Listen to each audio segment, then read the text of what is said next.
Te desejamos as boas-vindas, somos todos bem-vindos, estamos a ministrar a palavra do Senhor.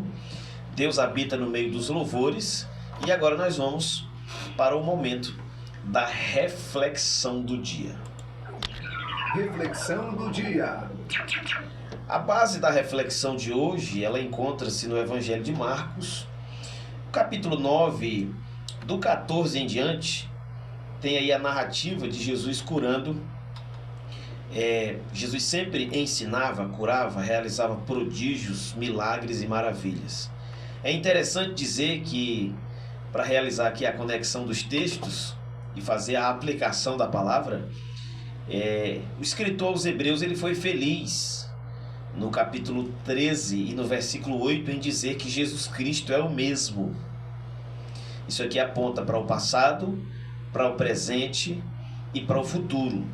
Nós sabemos que o amanhã pertence a Deus. Foi Jesus quem disse que basta a cada dia o seu mal. E o apóstolo Paulo também escreveu aos Filipenses dizendo: esquecendo das coisas que atrás ficam. Porque nós sabemos que o passado, ele precisa ficar no passado.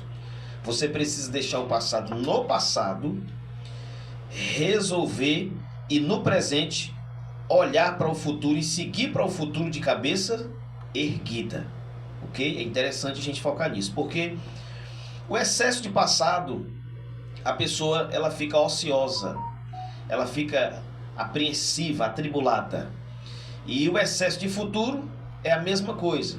As pessoas também, elas partem para a depressão, para a opressão, e são sentimentos facciosos, são pensamentos de morte, pensamentos suicidas, são pensamentos pobres que não condizem com a palavra de Deus, com as áureas páginas do cânon sagrado.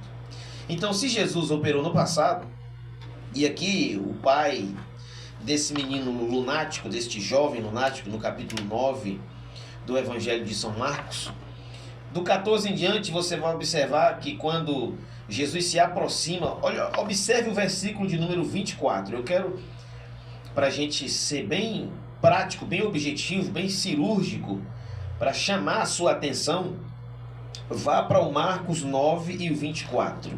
É a base da palavra. Marcos 9 e 24. Releia esse versículo e olha o que diz.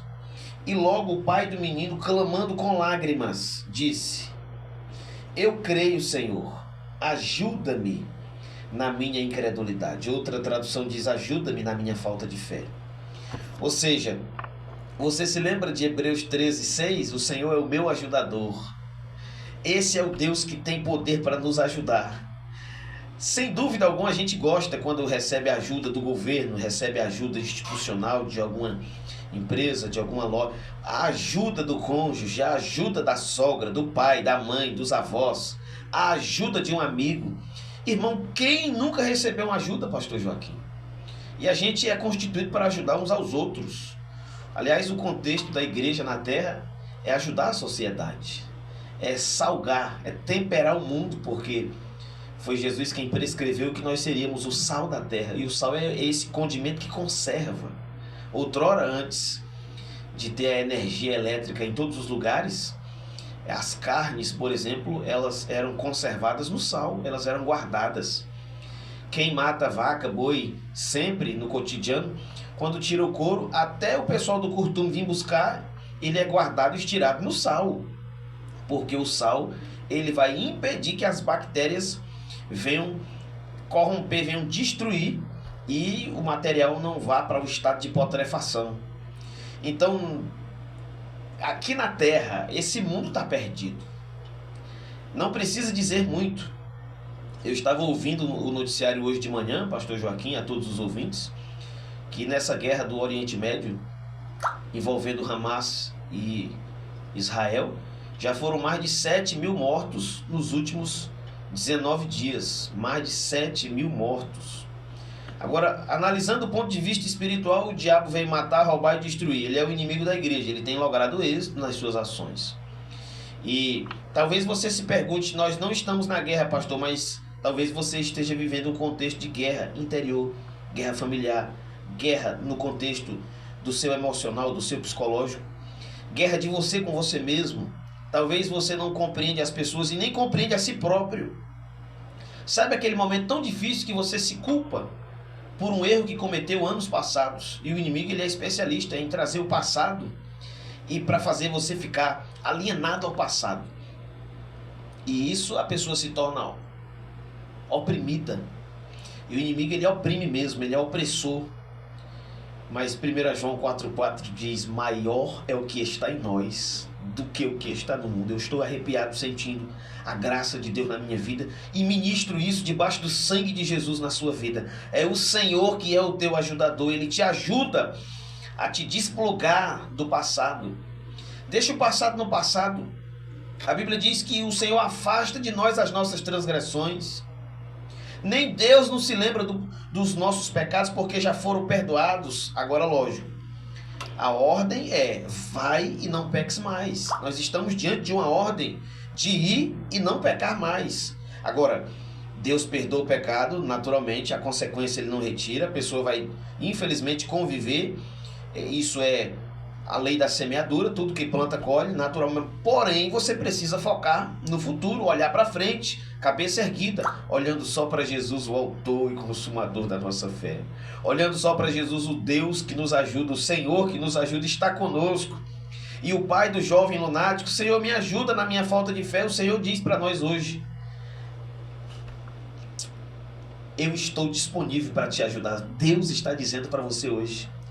Nós estamos aqui te oferecendo a ajuda espiritual como sacerdote levantado por Deus.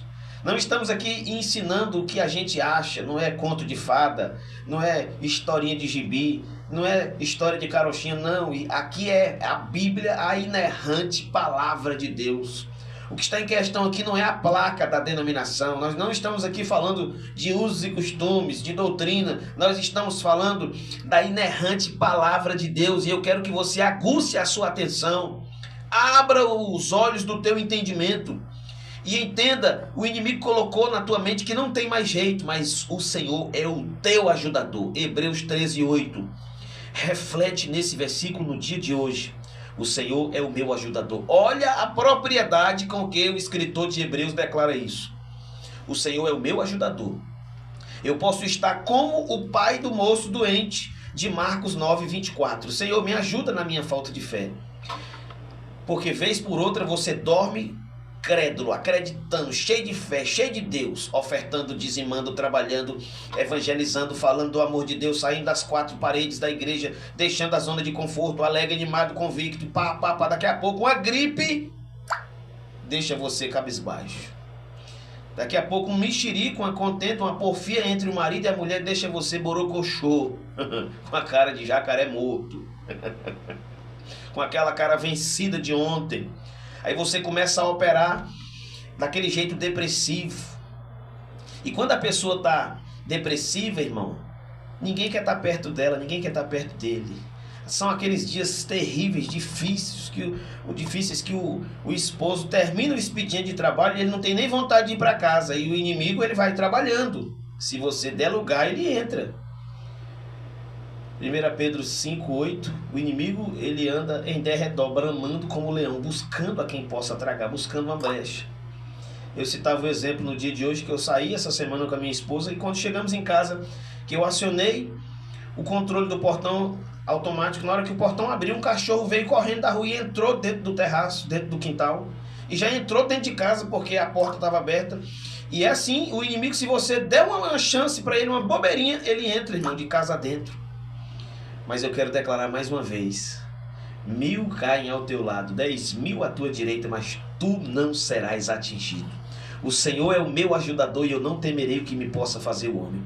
Pode acontecer o que acontecer, passarão os céus e a terra, mas as minhas palavras não hão de passar. A palavra do Senhor é fato. Recebe essa ajuda de Deus, recebe esse toque de fé. E o pai do jovem, ele nos ensina algo, ele pediu, ele clamou: Senhor, me ajuda na minha falta de fé, na minha incredulidade. Seja sincero se você não tem mais fé. Seja sincero em pedir ajuda para o teu líder, para o teu sacerdote, para o teu pastor, para os teus pais, para os teus vizinhos, para os teus discipuladores. Peça socorro. Não é feio. O feio é você cair e ficar caído. Mas eu quero declarar profeticamente, debaixo do sangue de Jesus, você vai se levantar mais forte ainda. A glória da segunda casa vai ser maior do que a da primeira. E Deus vai te dar convicções mais firmes e mais fortes, porque tu é um valente de Deus, levantado por Ele para fazer a diferença na terra. Beijo no teu coração, te amo no amor de Jesus. Prepare o teu coração e que Deus abençoe a todos, em nome de Jesus.